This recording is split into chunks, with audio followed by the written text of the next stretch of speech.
Probably about 4 or 5 years ago, I became aware that the Staglins, along with Patrick Kennedy, had just stood up an organization called One Mind, and that they also had a very similar interest in trying to make some inroads into traumatic brain injury and post-traumatic stress. It just seemed that it would be better for us to work together than to work in parallel. If you want to run fast, you can run alone, but if you want to run far, you can run together.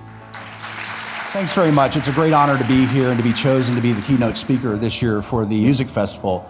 And really my goal today is to raise your awareness about traumatic brain injury, to talk a little bit about the studies. These are massive, massive worldwide public health issues. We do not have a single pharmacological treatment for traumatic brain injury. Every year in this country, there's at least 2.5 million people seeking help for traumatic brain injury. There's between 1.6 and 3.8 million sports concussions every year. We really have a long way to go, and we have many, many patients and citizens all over the world that are suffering every minute of every day, and they desperately need the kind of approaches that we're applying now to bring people together in a collaborative environment to really try to accelerate research so that we can try to get better diagnostic tools and better treatments to provide some sort of relief and help these patients out that desperately need our help.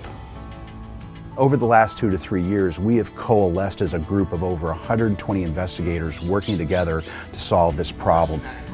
There is a sense of optimism and collaboration that I've never seen before in this field.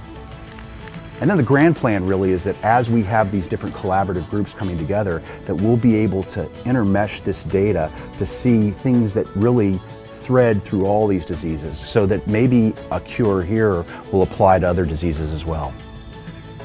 I believe with the technology that we have today, with the will that we have today, with the proper support and funders who support organizations like One Mind for Research, we can make a difference.